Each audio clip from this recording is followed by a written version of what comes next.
in the oven. The oven. The oven. Yep. The oven. The oven. The oven. The oven. Yep. The oven. The oven. The oven. Smells good. The oven. The oven. Yep. Franco, where are we? What are we doing? Who are we with? Oh my God, man, we're back. We're back in the garage. We're back in the studio garage. This has been a long time coming. I know I say this a lot, but we were supposed to do this last month. We have a very special woman in between us over here. Behavioral psychology scientist and mental health advocate, founder of New Solutions Network, co-founder of Evermore, Dr. Natanya Wachtel. Hi. Welcome. Thank you so much for taking the ride from Jersey. I know it was. How was the ride? Was it good? Yeah, it was a ride. It was. I could do a lot of introspection. Gives you a lot of alone time, right? A lot of alone time. A lot of calculations on brake lights and stopping distance. I felt very, very like I should take another driver's test once I pulled up. I feel like I'm actually happy you said that. Every time that I'm driving, because I drive a lot at work, I feel like I always see like a new driver sticker, and they're always in the left lane. I feel the same way with Ubers. Were you the one who was starting to tell me that you think people are putting new driver stickers on their car just because, even though they're not new drivers? Yeah, just I mean, it's like the guys that like walking around the golf course throwing the marshmallows. It's like the same kind of thing. Just pissing people off. What was your go-to fast food, by the way? You said you had a lot of fast food on the way here? Gosh. What was it? Taco Bell had dollar tacos today. Did you know that? No, I didn't know that. Nobody told me that. Yeah, I didn't really want to talk about that, but here we go. Okay. I was Put like, you on the spot. I like those egg bites from Dunkin' Donuts, but I sort of say I don't eat fast food. But then when you're stuck for 2.5 hours, you eat it. Yeah. So there's like egg bites. So you feel like you had something good for you, but it's fast, and I don't know if it's a real egg. But You and Franco with the Dunkin' Donuts. Right here. If I'm going to eat some fast food, I'm going Taco Bell or a Whopper or something. yeah, I don't really eat that stuff. Like it will give me a stomach ache. So this is like the But Dunkin' Donuts is. well, and then I also had froyo. Before we jump into these questions, though, just want to let everyone know, remind them, we're the Oven Podcast. I'm Mario. The ugly guy over there is Franco, my Croatian co-host, a.k.a. Papa Fazul. Papa. Don't forget, subscribe on YouTube, follow us, Instagram, TikTok. Rate the show on Apple Podcasts, Spotify. Give us 5 stars. Or else. Yeah, literally. Yeah, damn, she's on it. She's See? on it. She knows. And spank that subscribe button on YouTube. It's all free. It is. Speaking of free, we also hooked up with Underdog Fantasy. Use promo code OVEN at sign up, and we'll match 50% of your deposit, up to $500. Essentially a free $250 if you do it the right way. So Bang. jump on, use promo code OVEN, and check every Thursday. We go live with Scotty Pickums, and we're giving out free bets every week, and we have been on fire. On fire. Literally. Rico Dowdle. Rico Dowdle. Oh, man. So, let's get right into the sports now that we're talking about it.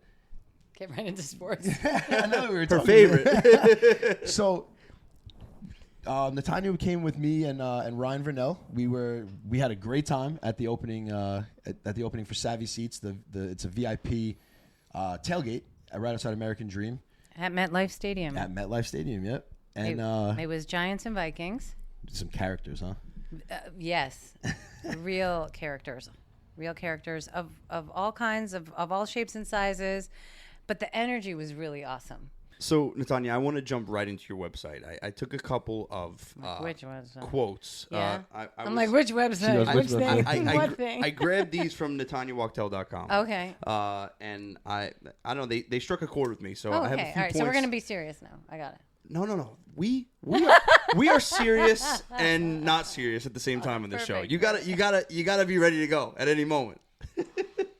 I just got super serious with my House of Sachi OG Kush over here. So, And I got my La Aroma de Cuba El Jefe. This is probably my newest favorite cigar, by the way. If you're looking for a good cigar, Where do you get the holidays where are do you get coming it? up. I got it at Matador Cigars in Massapequa, and again, it's La Aroma de Cuba El La Jefe. Aroma de Cuba. Yes. she said that so much better than you just did. Por Well, the last supuesto, time- yo puedo hablar solamente en español, so that's why I gotta do it that way. Cuba. Burro. Bata la línea. Dale. That's cool. I like the wrapper. Right? It's nice. It's very pretty. Huge. So website quotes. I Website. gotcha. We're serious. Back to serious. Serious, yeah. So, on there it said, find your life's purpose, feel your best, and transform your lifestyle. That was one snippet from a piece on there. Okay. And I feel like everyone in life at some point ponders their purpose in life. So, how does one find their purpose? Oh, we are getting serious. So when we were at Ohika, I jokingly said, I want to call our episode Behind the Oven Door. And we're going to go behind why we do everything and whatever. And we were being silly. But in a serious way, I mentioned that because that idea is what helped me come to this place and be sitting in this chair right now, from a place of being told I might not ever walk again. I couldn't breathe. I was 298 pounds. My first husband died, left me with small child. Like, I had some stuff. Everyone's had worse stuff too. Like, this is not feel bad for me time. I'm just saying, if I believed at that time when I was in my worst way, health wise, mental wise, and otherwise, that I could live the life that I'm living now, I might have started sooner, but also I didn't really believe it until I experienced it. And now I became evangelical to tell everyone the story that you tell yourself of who you are and what your life is a story. For sure. And when you think I can transform, evolve, character swap, whatever words work, right? I can, within some realm of right now in this material world, things like, okay, I'm not saying I want to fly and I'm going to jump off the roof. So we're going to evolve, we're going to respect some laws about physics and gravity that we know for this time. I could be wrong on that, but for now I would say within that handicap of like, okay, some reality there. But transforming can be on so many levels, at a cell level, at a psychological level, at a consciousness level, at a physical form level, at an energy, at a vibration level. Like, I feel you, you feel me, all of that. But also how you show up and how you're received. And to me, that's transformation. It's like a butterfly. The butterfly's ingredients were already in there when they were the caterpillar, right? They were in the pupa. They become the goo, and they transform, but they're still the cocoon, and they're still the caterpillar too, even though they're a butterfly. And I think, we kind of forget. We think about life stages like little kid, big kid, adult, older adult, old person. And those are the kinds of changes we think about, right? We transform because we age. We get heavy, we get thinner, we get stronger, we get weaker, we get a new partner, we're alone, And for me, it is literally anything you want. And it might not be exactly how you want, but anything you want is possible. And so for me, it was that first part of believing that we can transform in some way. And so then I started to just be like, you should do it too. Because most of the people who are struggling with addiction, struggling with depression, I mean, my platform is for sad stuff, right? Yeah. Addiction, suicide, depression, suicidal ideation, right? So most of the time that base root is about, I don't belong here. I don't deserve to be here. I have no value. I suck. I'm fucked up. Whatever. Sorry, I can say the F word, right? You can say whatever you want. You know what's so funny? Every time, the first time it's like every person curses on you, like, wait, I can say that, right? I love it. So that's why I wrote that, because I believe it and I'm living it, and I really want it for other people who might be stuck or feeling less than, or they don't matter, or they don't believe, to just feel like there's something else. Yeah. So that's the long answer to that. I love so many aspects of that area, and I think, when you say your story, it's your inner thoughts, and what you tell yourself. And I found it so fascinating when I found out that the mind isn't able to fully tell the difference between what's actually happening in front of you and what you're telling it. So if you can use your inner thoughts and plant a story within yourself and get your mind to believe it, you can most certainly achieve it. And like, from a neurological standpoint, that was so fascinating when I found that out. Like, as complex that our brains are, if you're thinking something and you have a random thought and you're getting angry over that thought, your mind has no idea that you're getting angry over a thought versus getting angry at something in front of you, which blew my mind when I found that out. Yeah, I mean, I'll do you one better. Think about this. You guys have probably, I'm sure, heard of the word or the concept of a placebo, right? One of the books that really, really, like, a lot of this stuff was I was not well, and people were like, try this. I'm like, yeah, and I wasn't ready. So one of the books that I wasn't ready for when it was given to me, but then I finally opened, was called You Are the Placebo by a gentleman named Dr. Joe Dispenza. You're smiling. Yeah. I have one of his books next to my bed Becoming right now. Supernatural. Yes, that's on my list. I know. I knew exactly which book it was. Because guess what? I do those tricks. That's how I know what you're going to say. So, Read you like a damn book. well, hence the I need to look in the eyes. So, but You Are the Placebo. It's important because even if you don't have the book or you're not a reader, I want to like just get the point across that I worked in Western science in big pharma, right? So working there, the idea of a placebo comes up, and the word placebo, like this language versus a placebo-controlled trial, is on like documents for every drug. We see it probably in my old job, I don't know, hundreds of times a day. Like you just kind of get used to it. You don't even think about it anymore. Placebo is the group that is given the non-treatment of a treatment when they're doing a drug trial, right? So if it's a heart medicine, it's called an inactive or sugar pill, a pill that doesn't have the other medication in it that is for, let's say, the heart disease. And that the group of people take that, and a group of people take the medicine with the heart disease in it, right? And then they see which one has a better outcome. Supposedly the one that with the medicine should have a better outcome. You would hope. You would hope. I worked in mental health. I worked in a lot of chronic disease, also diabetes and oncology and cancer, but also a lot in mental health, where you'd think that you'd really not be able to just think your way through treatment. But guess what?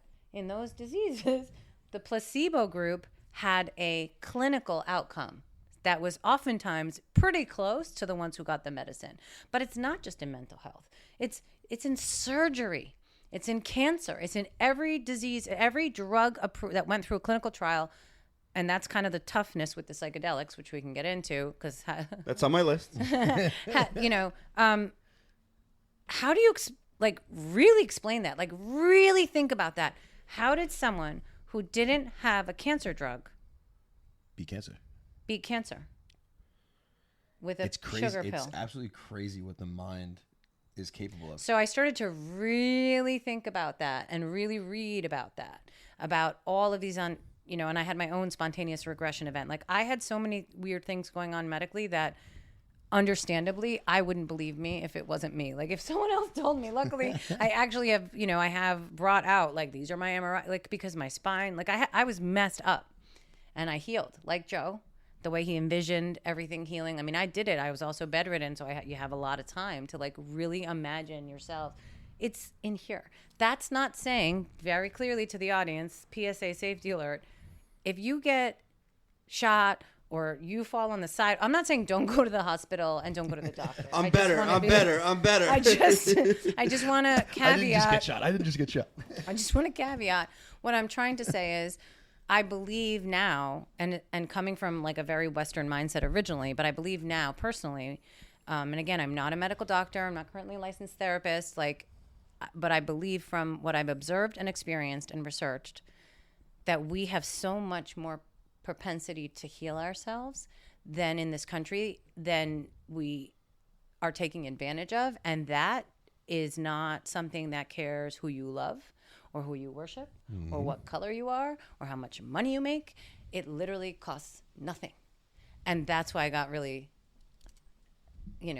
on this thing, because it's like, it's for everyone. It literally can help you live longer, have better sex, have better sports function, be more creative. It's awesome. So that's why I became evangelical about it.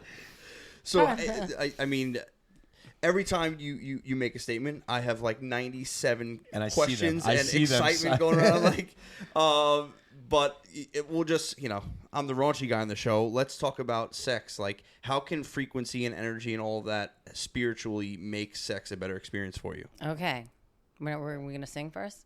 You want to sing? Let's talk about sex, Sex, baby. baby. Let's talk about you and me. Let's talk about all the bad things and the bad things that may be. That's Let's my talk dream interview, about everyone. sex. Salt. I'm calling for you. A little bit. So, I'm done. just love them. So, two things.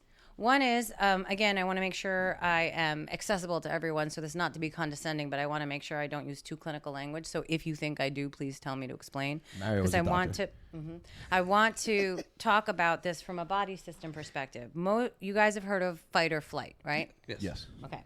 Or this nervous system. We talk about the nervous system and the parasympathetic nervous system. So there's a system, right, that is when you're in fight or flight, which most of us are most of the time in this material world because we were kind of trained to be that way, right? Stress, trigger, type this, call this, everything is so quick paced, right? Yep. And what happens when you're constantly in that fight or flight system, your body is making choices and trade-offs about energy and blood flow and those kinds of things, right? So fight or flight was part of our origins, right? When we needed to literally be away from danger or go towards something that we needed to capture for food or protection or whatever it would be, right? And then other times we chilled out and we rested and we, I don't know, like laid down actually in the grass with no devices because it was the prehistoric times, right? So we had downtime. And in that downtime, your cells repair or they do other things or you make music or you make love or whatever. This is going to go to sex. But He's been waiting. I know. This is like the long foreplay. And I want to try a new trick tonight. all right.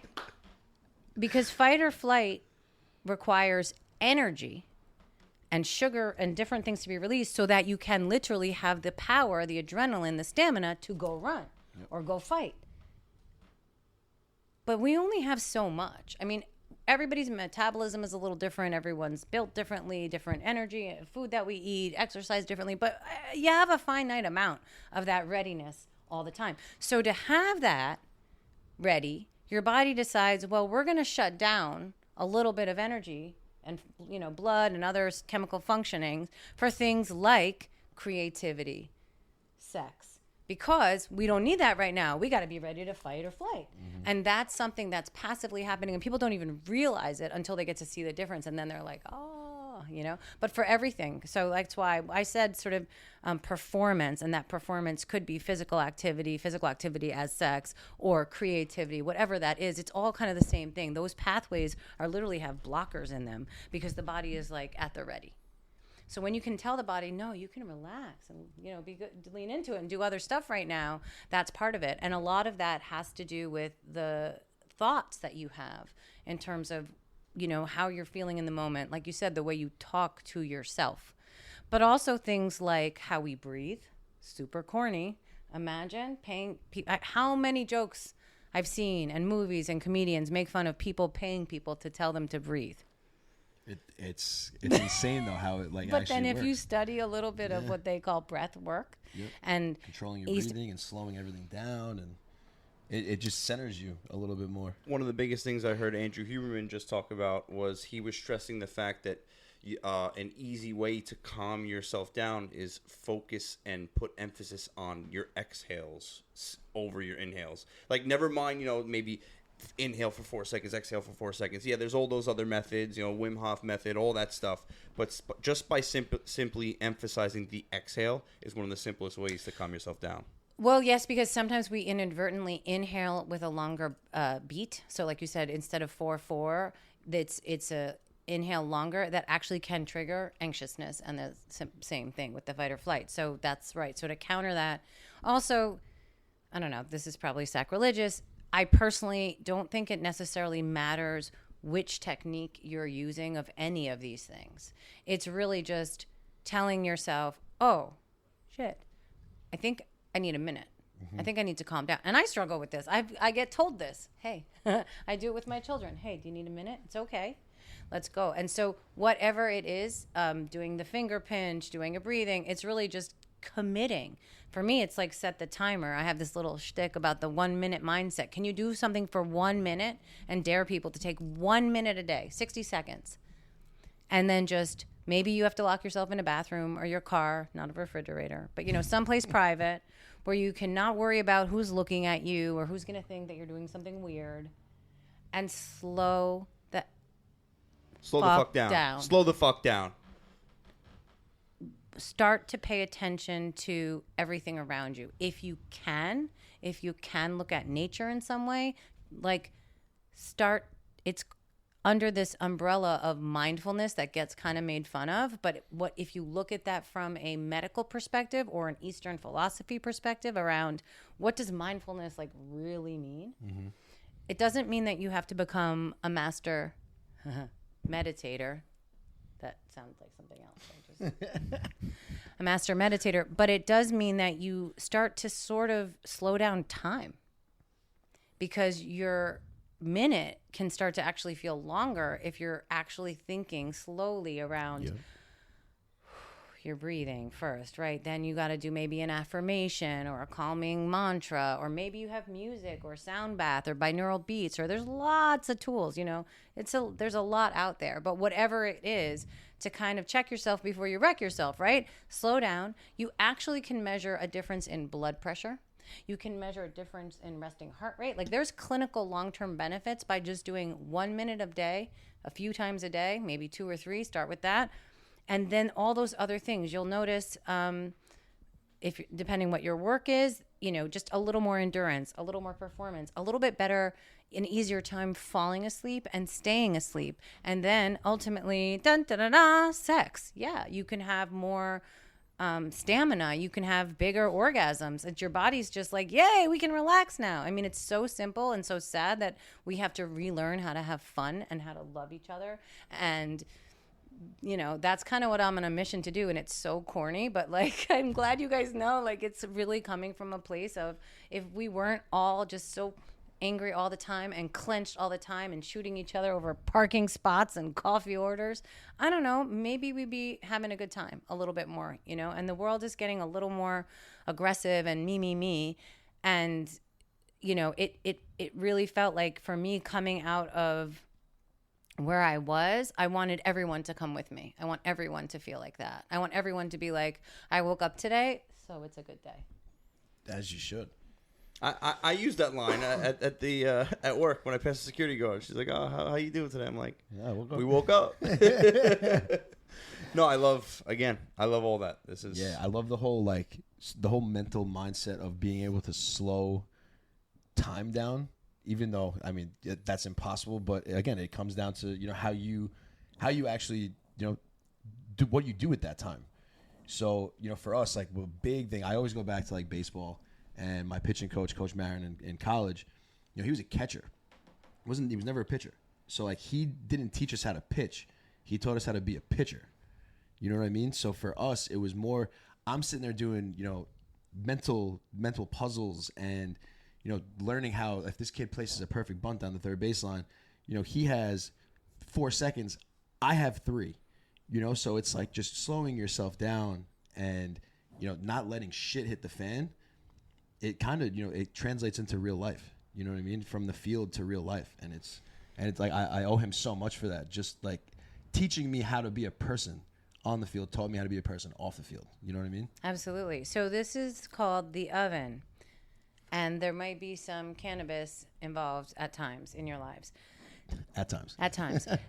And the reason I'm going to mention that to say is, it's kind of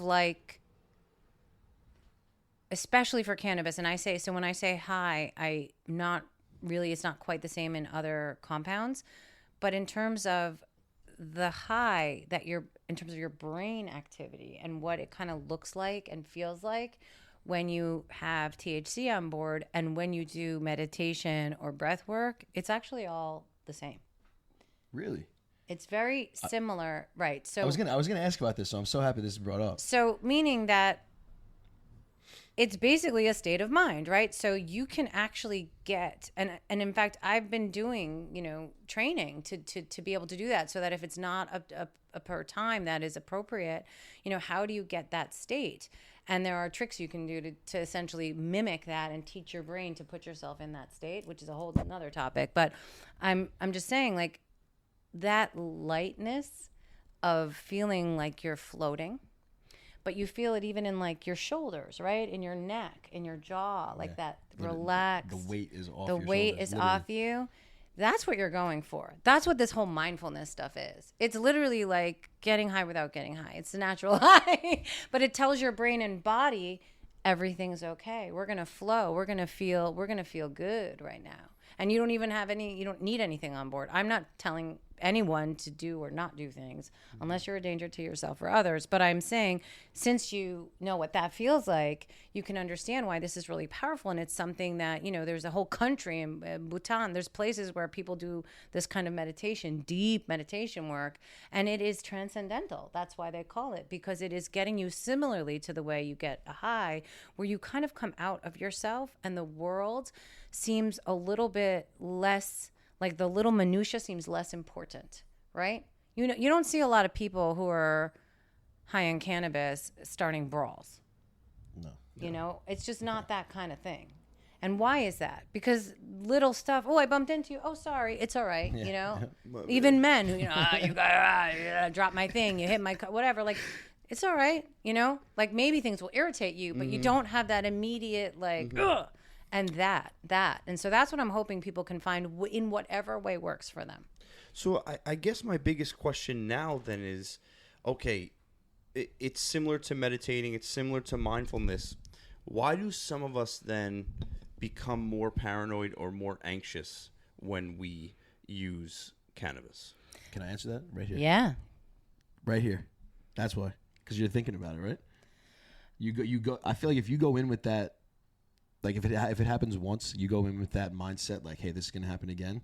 Yeah, that's a part of it. So you can actually induce your own anxiety thinking about, I might have anxiety. That's very fair and very true, because again, this is an electrical box that needs programming. Yeah, 100%. And then you give it a program, it's going to run that program. The other thing is, I'm not an expert in cannabis, so to be very clear, this is just like an unformed opinion, but I do understand a little bit around different strains, processing, and formulation have different like chemical clinical properties, right? So certain ones bind to different brain receptors than others in a little bit different ways. So there's like so many variables in there that also are nuanced. So again, it's where you got it, how it was taken, how it was cultivated, how it was cultivated, and all of that, and the strains. Some of them are going to bind to different receptors in the brain that are more likely. That said, I'm just going to say it. If you have underlying other psychological, and I'm not even going to say conditions, I'll just say factors, like potentially ADHD, anxiety, OCD, other things that mean that you're firing at a pretty rapid, and you may even have between your two hemisphere a lot of firing, it's just more likely that those pathways will get triggered and go down it. So I would say think about when you consume. Are you always getting it from the same place, done in the same way, or are you varying it and you do notice a difference? Almost like make yourself a lab. I have to do my THC response journal, for sure. but like make yourself your own test subject would be one thing, or ask around if you have a network or association of people and say like, this is my thing, and there are experts in this. That is not me. And then the other thing is, I would highly advise that before you consume, if that's something that happens, that you really put yourself through a little bit of ritual. And I would say it has like 3 things to it. Yes, breathing, some movement. And so this is another thing that I love doing with like big guys. I like getting them to like go roller skating and do yoga and stuff that they like think is silly or stupid or not their thing. And then they like, and they love it. They love it because it shakes you I was one of those big guys. Yeah. Back in It shakes you out of your like regular, and it moves energy through you and yourselves in a different way.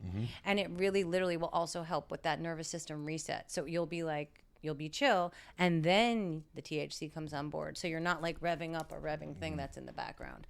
So especially if you're having like a stressful day or whatever, that's a day you might have some more anxiety. You probably anecdotally have experienced it like that. I feel like the weed having the stigma behind it that it's a drug, also, it's intimidating for some people. And even though for someone like yourself, or like some like even some of our buddies, they stop smoking because of the anxiety. People think it's a drug. So I think it's the same thing with mushrooms. You know, when people come up, they want to eat mushrooms. They want to microdose on mushrooms. They're expecting to trip. They're expecting to, feel the full effects of mushrooms. And I think they kind of just psych themselves out a little bit before, the actual ingestion or the smoke, it comes on. I think again, just a very big mindset. It's Dr. Franco. Did I pass? But speaking of the mushrooms, I'm ready to jump into psychedelics a little bit. Let's do it. Um, Let's do it. I wish we had some. So Franco and I are big believers in natural medicine, right? We're pro cannabis. So I know what your take is on psychedelics, but for the show, I'm going to ask you what your take is on psychedelics and its ability to improve cognitive function and even heal neurological pathways. Can we talk about that? I'm like, did I write that on the website? Or in a No, paper? that's from up here. Oh, okay. Oh, like he copied and pasted that shit. I was like, wait, is that from my Come on, paper? you know this is my shit. I was looking forward to this. All right, so let's get into drugs. All right, so psychedelics. Yep. So I got into psychedelics from working in pharma and mental health products before a drug comes out in the market. The very exciting first few years of that is a lot of research and trials and things like that, and looking at what if it's the new formula for a kind of a disease or condition that's never been there before, or if it's like a new kind of something. So one of the last set of projects I was doing, we were working a lot in PTSD and with the military. Sorry, I have to fix my legs. So for a product that was a pharmaceutical product, right? And it had studies and trial. And throughout this early time, we're gathering all of this research around what's been done all over the world to help PTSD. And so it was supposed, it's the focus from the assignment I had was more pharmaceutical products, but there was so much research that just kept coming up with psychedelics. So I read it, and my teams read it. And I was like, holy cow, this is incredible. Mm-hmm. This isn't people saying, maybe I'll take a shower this week, improvement scale, maybe I'll walk the dog, or maybe I finally can have sex again, or whatever the issues were that were pretty, sadly limited in terms of the improvement. It wasn't give it to 100 people, 30 people, feel something after a month. It was give it to people in this controlled setting, and almost everyone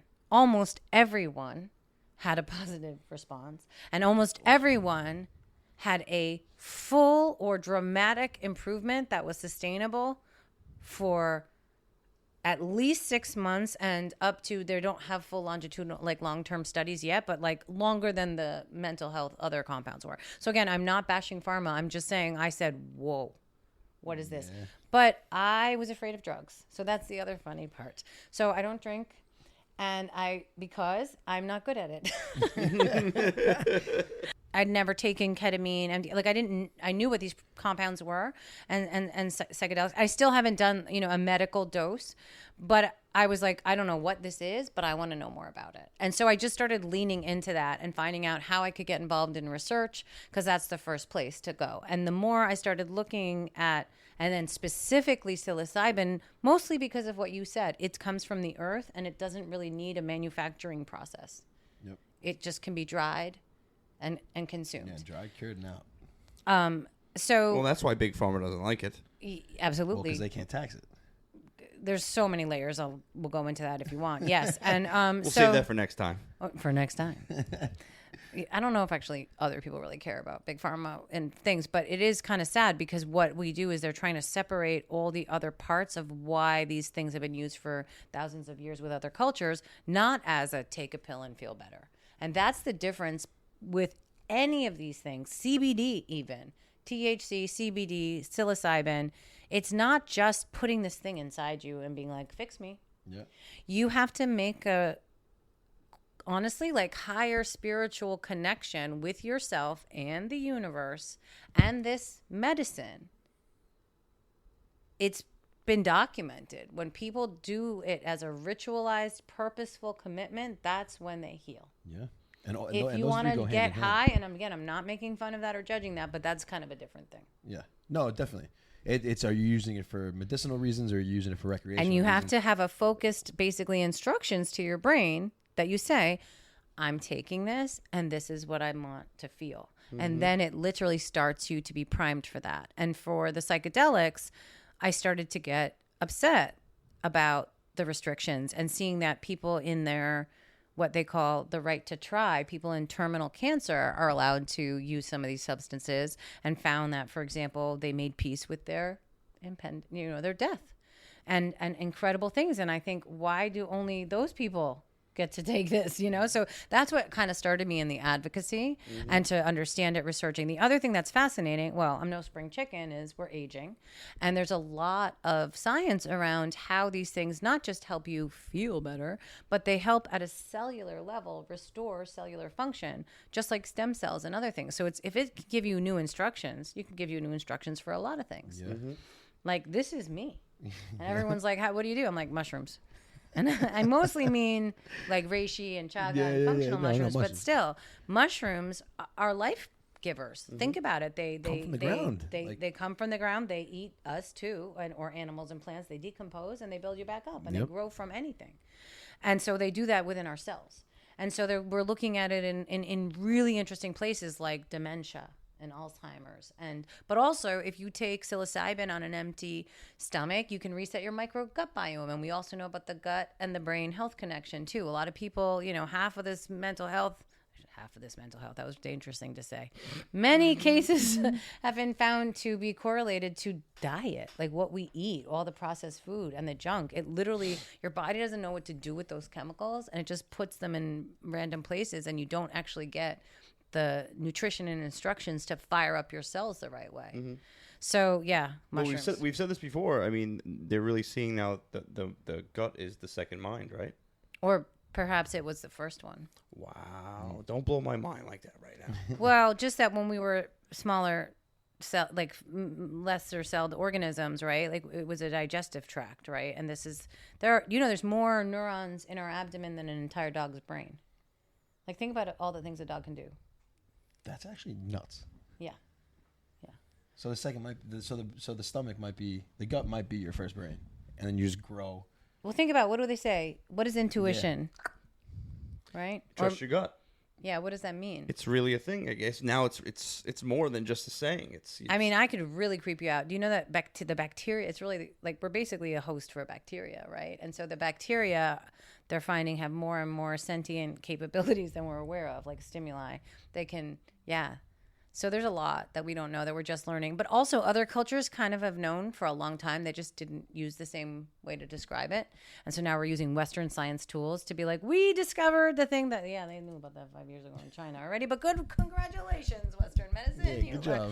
So we're still figuring out. We're so behind much. on 5G, and we're behind on things like that. Exactly. But so I think that, there's a lot that the pharmaceutical industry does that is very important, and I want to be really clear about that. And my issue is actually less with pharma and more with insurance, although I do need those guys too. Don't get me started on But in insurance. terms of like the systems that were created, and are they really helping us or not? And I want to still be open-minded, only because it doesn't hurt.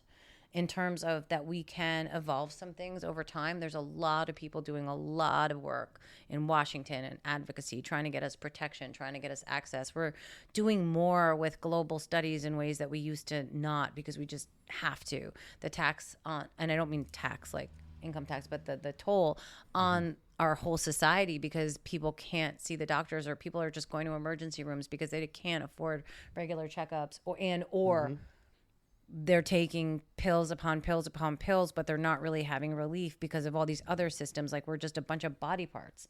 So I want to believe that some change can come, but it's slow going. And so I think that the plant medicines, listen, it's like anything else. Are you going to drive a car? Are you going to operate power tools? If your brain or your mind is affected, you need to have caution. There should be rules. I'm not saying we shouldn't have regulations, but I do feel that we should be allowed to use all the tools in the toolbox to heal ourselves. Absolutely. I totally agree. Make it a holistic approach. Yeah, make it a holistic approach. I mean, you brought up, Alzheimer's. It piques my interest, and anytime that gets brought up. So in your research, have you found like benefits from psilocybin? In early onset Alzheimer's. Yeah. Alzheimer's? So the reason it's being looked at is, and Alzheimer's is a funny, has had its controversy with just like vaccines and autism and all this stuff, where someone maybe misrepresented data or did something. So like every category has some problems in it. So I never look at just one study or one thing, unfortunately, because people have different motivations, right? But there are many studies globally around what happens with the neurons in the brain that get stimulated. This is me. This is a stimulated neuron. It looks like some kind of naughty thing. Stimulated to start to look to make a new connection. You know how I don't know. Should I explain about like the why? I don't know, but if that's clear. But basically, those connections are how information spreads and is shared and is stored. It's like a highway. And imagine a It's highway. like if you're not stimulating interconnected- your girlfriend, she's gonna look for a new connection too. Basically, exactly. So you're gonna wire up all those links and be on and be able to like pull information from here to use it over here, that kind of thing. And then sometimes in Alzheimer's specifically, there's these things called plaques, or like basically imagine these like blobs that start blocking that from happening. Okay. It's not a scientific way, but it's No, generally it's- that. And so there's a couple things. Number one, there are other things before we also treat like what's going on maybe with psilocybin, to say inflammation of the brain, like swelling and sugar from chemicals from, sorry guys, alcohol, big time. Dental, not taking care of your teeth, all the things that we don't really think about that actually cause it, like low-grade inflammation, especially from the neck up, affect the brain too. So in Alzheimer's, there's like a really high correlation with people who smoked and have Alzheimer's, for example, because smoking, sorry.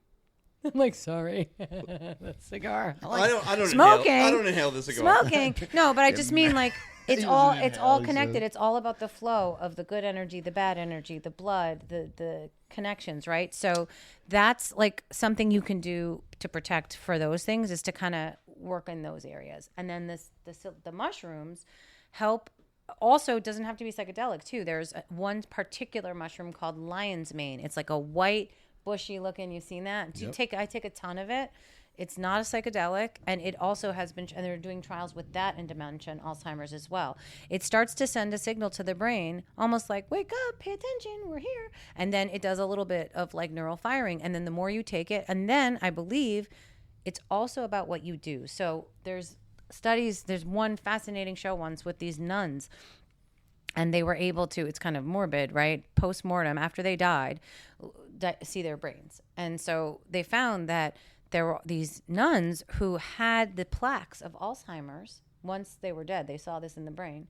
But in their life, they didn't display a lot of the developmental problems that other people with Alzheimer's did. And they were like, why? And so there were those few things that they looked at. What made these nuns so different? Was it genetics? Was it what? It was three things. One, their diet. They didn't drink, and they didn't eat a lot of processed food. They ate regular food. They weren't all thin BMI. They were different weights. They were different ages, right? But they ate like real food. They had good oral hygiene. They didn't smoke. And they were active in their minds. They did puzzles. They did problem solving. They were engaged in the community. They were talking with people. So the problem that happens, it's like a compound thing when someone is a little bit older in the years. Maybe they're alone. They're less stimulated. They're more like watching TV. They're sedentary. Now they're also, because of the dementia or Alzheimer's, they're getting told like, you can't do this anymore. You can't do that anymore. So then they literally, it accelerates the advancement of the Alzheimer's and dementia, because those things don't help counter the brain and keep it active and keep it kind of fighting to do its job. So just to piggyback off that, so you said you can see signs post-mortem of some of the neurological blockages, right? But yet they're fine. So you touched on sugar. I know a lot of the rest of the world, they don't call Alzheimer's. I know there's certain places where they call it diabetes type 3. Are you a believer that Alzheimer's is actually diabetes type 3? That's a broad stroke question, but I think it's fair to say it's pretty tied to sugar. And sugar isn't just sugar like my favorite froyo that I just had sugar. It's also white flour sugar. It's any simple carb sugar. So sugar that doesn't get broken down, that you don't need, and is quickly, passed through. It goes somewhere, and it builds up stuff in the brain that you don't need, and a little bit. So moderately, yes. I believe. I believe it is a fair way of I think it's a fair way to look at it. And also because they want people to see that it's not something that just happens to you. And I think that's what's really important. It's not to shame or blame anyone who struggles with any kind of chronic health condition or addiction, I swear. And myself, I mean, I have a food thing. It's not a secret, right? So I'm not trying to shame it, but I am saying there is power to say, I might get a hold of this. I can get a hold of this versus I have this, that's it. Or my dad, that's it. The end. He has this. This is also fascinating stuff. I don't know. I feel like you're blowing Franco's mind. real. I'm watching Franco's eyes in his head like turn, his eyes widening up. I'm like, you are blowing his mind right now. I feel like we're being very serious. No, this is amazing. No, like this is like informational in like the sense like I didn't have to read this in a textbook. It all made sense the way that you correlated that, and like I don't know, it's like real life experience kind of stuff, Yeah, I mean, I think the other thing is that I feel like we're made to, at least from like the Western medical way in the U.S., we go through life, whether it's sports, corporate world jobs, blue collar jobs, music industry, like so many areas. That's why I'm talking to all these different kinds of people and seeing, yes, there's definitely different kind of culture divides, things that are like you do this in this industry and you don't do it over here or whatever that is, but also some of the things that are just the same, they just kind of play out differently, and a lot of them have to do with things are happening to us. Yep. And that's what I had to shift. I'm like, no, I'm making my reality. I'm making myself in this world. And I'm deciding my health. Again, there are other things, and there are some, let's say, ranges of what is realistic, meaning, and I say realistic, that's maybe not the best word, but plausible for healing. So, if you're in your 80s, I'm not saying you can take mushrooms and cut out sugar and now you're going to go run a marathon. I mean, but maybe. I have seen people heal at all ages who were wheelchair bound. Myself told maybe never walk again with, really bad stuff. I have MRIs to show that things healed on their own without surgery. Took a long work, a lot of movement and a lot of patience, but meaning things can change. We're not fixed. Literally, we have cellular change all the way till the end. So why not? Why not? But you have to kind of really believe it. And that, I don't know, for a lot of us, most people are like, nah, I tried. Nah, can't. No. I mean, think about anyone you've ever tried to get someone to see something a little differently or do something a little differently. The first thing they usually tell you is no. The one sitting to your left is... I got to start telling him the opposite of what I want him to do. Yes. Because it's just a chain reaction. But he's got to find for himself. Yeah, you. That's it. We're all our own individual. So I know we're late. Your sister's giving us the look, but when are we gonna like crack open the vault, like about you guys? Oh, man! we gotta save that for another day. We'll do that in season 3. Season 3 after the sponsor check's clear. yeah. Season 3 actual behind the oven. Exactly. So this was super informative. I still have so many questions. I know that the viewers are still gonna have so many questions because I feel like we could talk about this all day. So where on social media can they find you if they want to hear more of this stuff? So yeah, I guess we made a mini show before the show because I have some TV stuff coming and I couldn't wait. So we decided to start a video podcast, and the working title, but is the title, I guess, is called the Natanya Experience. It's hard for me to even say it, the Natanya Experience, because I thought it was kind of a joke name, but now it's the Natanya Experience. No, I like it. I like it a lot. And so I talk to different kinds of people about these, their journey in life, how you got from where you were, and I talk to people game mindset and do stuff with Fox Sports. We talk to professional athletes. We talk to psych and hip hop. We talk with hip hop stars and artists. I have stuff within the financial sector. So we talk with different kinds of people about their transformation, but we also talk about kind of integrative, alternative therapies, things we're healing, people are into, because there's not one way to be better. And that's my point. I don't want everyone who sounds like me and looks like me. I'm not the expert by any means of anything except for, I don't know, bullshitting with you guys. I'm good at that part. But Expert. I am available. My name is Natanya, Natanya Lasagna, to remember it. And you can find me on those interwebs. Oh my God, look who's Oh, she's getting a call from Ryan. from Ryan. Speak of the devil. Look at her, look, she got the little mushrooms on the phone case. too. Wow. I love it. She's all in. I am all in. No, I really think they're magic. Actual magic. Magic Actual mushrooms. magic. I think that's why. And the reason I'm trying to get, because I was so, I'll leave this, I was nervous to study these things and be affiliated with these things. And I was like, I don't want people to think I'm associated with drugs. And my girlfriend was like, Natanya, you've been in pharma for 20 years. I think you're affiliated with drugs.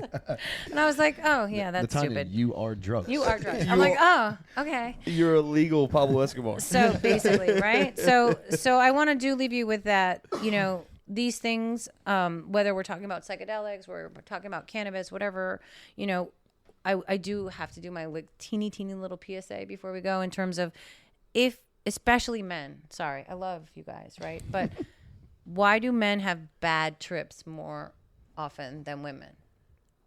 Repressed trauma. You're less likely to, be in touch with yourself and your feelings and your other things like that. So I do want to say that's why I don't think this is like a game. Like any kind of getting high, whatever your purpose is, once you cross that barrier and you kind of lose some of your maybe control or your faculties or this kind of stuff's going to come up. It's not the trip that's good or bad. It's you. And it's your stuff that you have and in the environment that you're in. And maybe there's going to be aggressive stimulation and it's in your subconscious. But I would urge everyone, and that doesn't mean I'm saying everyone has to go to therapy now. I'm saying that use these things with respect. Use them as tools and you can get a lot out of it, but use them with caution. Dose responsibly. Exactly. That's- Dose responsibly. And like you said before, make it ritualistic. A whole experience. And I would also argue it's a buddy system thing. That's always a great thing, like super corny, but just like swimming or hiking or anything else that maybe on its own is fine. Have someone else there with you, especially if you think something might come up, because you actually might find a euphoric, better overall experience than you ever would have, and you might not have been able to get yourself there on your own. So before we leave, I got to ask you the question Okay. that we ask everybody. Oh, It's the finale every time. I love it. I'm actually Wait, hold on. I am super excited for the answer to this one. oh gosh. So I want to know one person, dead or alive, that you could sit down to dinner with, ask any questions to. Who would it be? And we get some crazy answers here. Yeah, but mine's not cool. I was asked this also recently. Who asked you? I want to have a word with them. I was on a show. They copied you. I should tell them that. I probably would want to, sit down with one of my relatives that passed on, like my mom or my late first husband, or I don't know, like someone that I know, probably. Okay. Because you always have those things that you wish you said or you wish you knew, and then, that kind of stuff. And it's just like a closure thing. But I've even come because of my own experiences with that stuff around to. I don't know. If you just get in the right trance state, you could probably have that conversation You're absolutely right. in the higher plane. Yes, that's at this point 100%.